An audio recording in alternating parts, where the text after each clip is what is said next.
Bien, entonces vamos ahora a hacer el último resumen, tercer y último resumen, para la preparación a la prueba parcial de electrostática. En este caso vamos a hablar de las distribuciones continuas de carga, pero única y exclusivamente de la de placas paralelas, que es la que hemos dicho que nos revierte mayor interés por su facilidad, pero también porque es ampliamente utilizada debido a que garantiza un campo bastante estable en función del tiempo, pero también en función de la distancia, y nos libera de los cambios de sentido continuo en el campo. Así que por eso se utiliza muchísimo esta distribución y por eso es la única que vamos a estudiar. Las otras sabemos que funcionan igualmente con la ley de Gauss, pero no vamos a entrar en ella porque la variación es únicamente de tipo matemática y es un curso de física, por lo cual la matemática se la dejamos a los profesores de matemática. Aquí usamos la estrictamente necesaria. Bien, el tema entonces es la relación entre la carga, el campo eléctrico, entre la carga masa y los efectos cinemáticos. Creo que la primera relación que hay que tomar en cuenta es la expresión precisamente de cuándo podemos relacionar el vector de fuerza con el vector de campo. Bueno, esto va a ser en el momento que en la posición en la que nosotros hemos calculado el campo eléctrico, que recuerde que hemos dicho todo este tiempo que allí donde calculamos el campo eléctrico no hay ninguna carga, sino que se habla de la posibilidad de que llegue a haber una carga. Bueno, entonces en el preciso instante que sí haya una carga ahí, podremos ya relacionar la fuerza que efectivamente se va a dar entre el campo eléctrico sobre esa carga. Y esta expresión sería una expresión que pasa a ser ya una expresión real. Porque recuerda que cuando nosotros calculábamos campo, decíamos, bueno, es que la expresión se parece muchísimo a la de la ley de Coulomb, pero le está haciendo falta una carga y que precisamente le hacía falta una carga porque cuando hacíamos ese cálculo decíamos, no, ahí no hay nada. Ahí lo que estamos estimando es la posibilidad de que algún día cuando haya algo se pueda tener una fuerza. Bueno, ahora sí es el momento de relacionarlo porque ahora sí se tiene esa carga que es la que se pone allí por delante del campo eléctrico que a su vez se genera de una distribución de cargas. Y lo que vamos a decir, aunque lo vamos a estar analizando con las placas paralelas, vale para cualquier distribución de cargas, discreta o continua. Esa relación siempre vale. Entonces tenemos que tener presente también otra cosa. Las leyes de Newton no dejan de valer porque la interacción no sea de naturaleza gravitacional. Siguen valiendo. Sigue existiendo una relación entre el efecto que se produce sobre un cuerpo de masa m, porque un cuerpo de carga q adicionalmente tiene su masa m, es decir, no deja de tener masa por el hecho de tener carga, todo lo por el contrario. Así que entonces vamos a tener esa relación donde la fuerza es la causa, la aceleración es el efecto cinemático, es decir, le produce un cambio en su estado de movimiento y este cambio puede ser que comienza a moverlo, que le aumenta la rapidez, que le cambia la trayectoria o una combinación de las tres cosas o incluso que lo frene, pero es un cambio en el estado de movimiento. Y se va a seguir dando pese a que la naturaleza que lo origina no es gravitatoria, sino que es electrostática.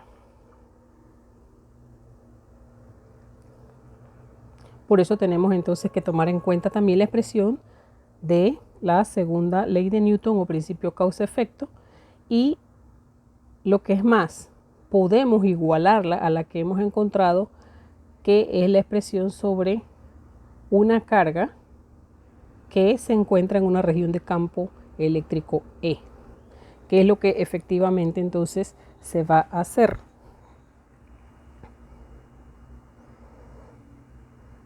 Ahí vemos también entonces la naturaleza vectorial de la aceleración y el campo, mientras que la naturaleza escalar de la carga y la masa.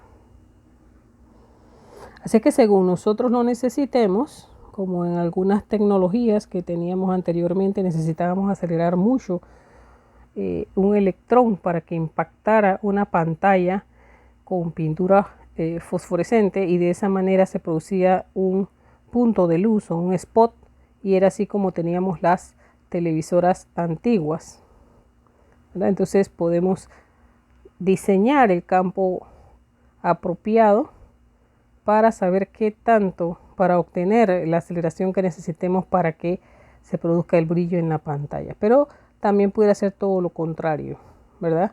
A través de acelerar una carga podríamos también entonces obtener los parámetros de campo requeridos para que esto ocurra.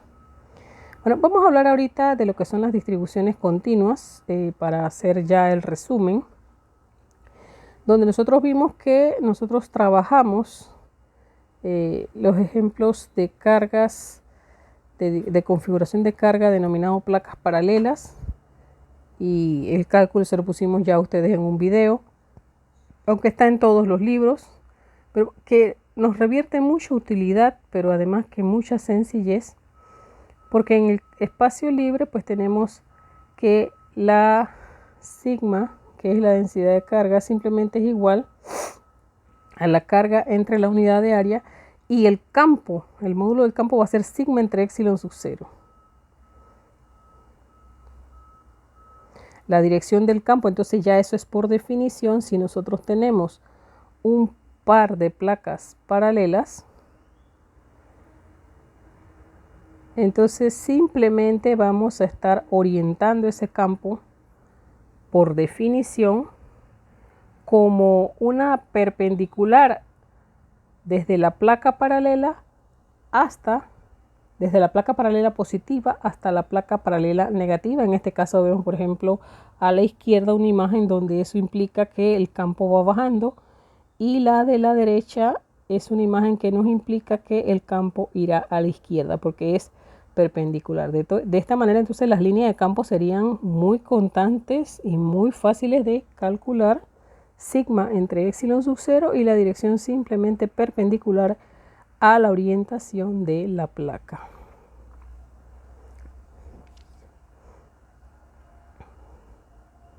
Entonces nos damos cuenta que los vectores de fuerza y aceleración siempre van en la misma dirección porque la masa es positiva, pero además si la carga es positiva también es la misma dirección y sentido que tiene el campo eléctrico. Mientras que si la carga es negativa, el vector fuerza y aceleración siempre tendrán la misma dirección, pero ahora llevarán sentido contrario con el vector de campo eléctrico.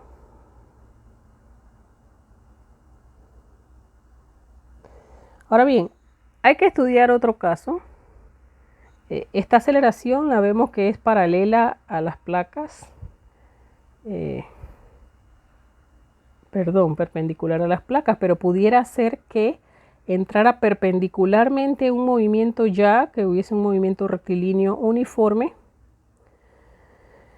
y cuando entra en la región de placas paralelas reciba la aceleración que acabamos de ver que se puede dar perpendicular a las placas. Entonces esto quiere decir que se va a dar un movimiento muy parecido a los que teníamos de naturaleza gravitacional, pero ahora de naturaleza electrostática. Y ahora podríamos esperar no solamente como a la izquierda hemos visto que sucede, digamos, en el campo gravitacional, que curva hacia abajo, sino que también hubiese una curvatura hacia arriba, todo dependiendo de la orientación de las placas o de la región de campo en sentido más amplio, porque no necesariamente tiene que ser siempre una distribución de placas paralelas, ni tampoco tiene que ser un sigma constante. Sigma también pudiera ser una distribución, de una función de distribución.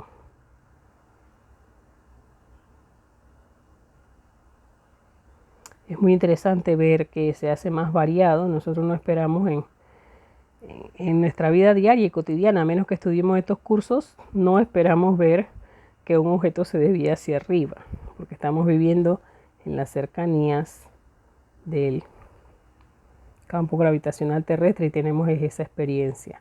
Bueno, recordemos, en dos componentes, una de ellas será movimiento rectilíneo uniforme, no necesariamente la X y la Y como aquí lo tenemos puesto, pero sí que es cierto que entonces una expresión será rectilínea uniforme y la otra uniformemente acelerada, con todas las ecuacioncitas allí.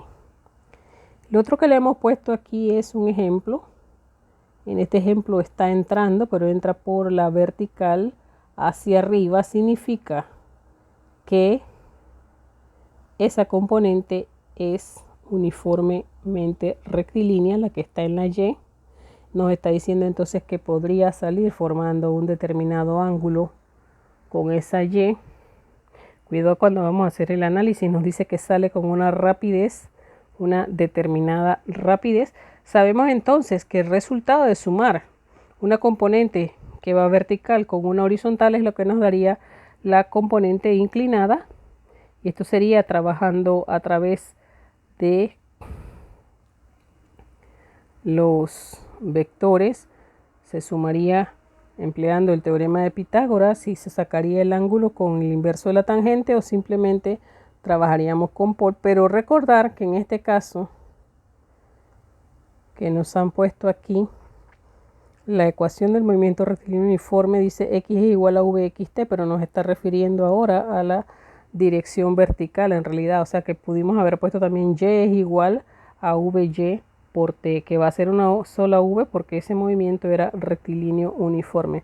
Pero ¿qué ocurre acá? Bueno, ya tenemos que ese solo valor nos permite saber la extensión de las placas, porque ya teníamos información del tiempo, así que sería únicamente y es igual, y vendría igualándose con la longitud de las placas. Estos problemas se los estoy pasando también para que puedan repasarlo. Bueno, recordamos que el campo irá en la dirección de X, pero la aceleración, por tratarse de un electrón, irá en la dirección de menos X. Y vemos que este campo es el que está produciendo el cambio de dirección, pero esta dirección lo que no sabemos es cuánto llega a ser la velocidad final en esa dirección X, que va a ser la que es uniformemente acelerada, pero sí sabemos que a través de restar ambos vectores por el mecanismo del teorema de Pitágoras, es decir, despejar Vx, porque sabemos que la velocidad final es igual a la suma de la final en X más la de Y, bueno, se despeja. De ahí se obtiene ese cálculo.